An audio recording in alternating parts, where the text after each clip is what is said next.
Allah'ın bugünkü gününə çox şükür. Öz torpaqlarımıza gəlmişəm. Bura xırda buynuzlu təsərrüfatımı gətirmişəm. Çox gözəl effekt verir. Yaxşı bala almaq, yaxşı kökəltmək, ət, cislik hamısı yunu gözəl. Bu çiçəkləri yeyən heyvanın əti də gözəldir. Boz at mənim babalarımdan bizə bir mirasdır. Belə ki, babalarımın hamısının qapısında boz at olub, bu bizim emblemamızdır. Mən Kəlbəcər işğaldan azad olanda dedim ki, özümə bir boz at alıb aparacağım Kəlbəcərə. Mən onu da aldım, gətirdim. Allah'ın bugünkü gününə şükür. Babalarımın da ruhu şad olsun ki, mən onun davamçısıyam bugün. Yaylanın gözəlliyi odur ki, hava da sərindir. Həm də həmişə göyot olur. Köçənə kimi, yaylaqdan köçənə kimi bu saralmır. Həmişə də göy qalır.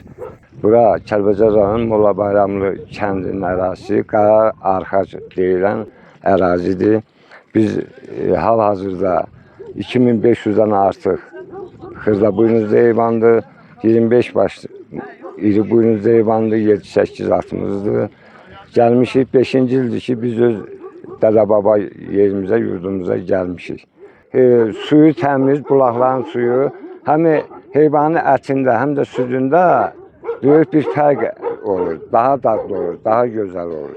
O cəhətdən dağ həmişə lazımdır, təsərrüfat üçün. Yaylaq yeri mütləq lazımdır.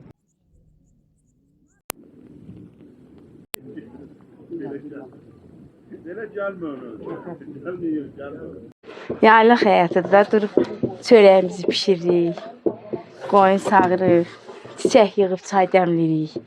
Həyatdır da, yaylaq həyatı. Qoyundan pendir tuturuq, sağırıq, qaynaq tuturuq. Hansı çiçəkləri yığırsınız?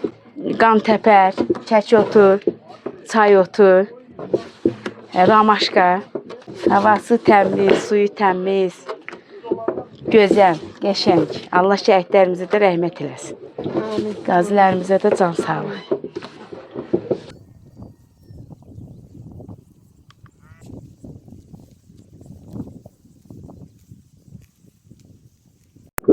Bu da nasıl edilir?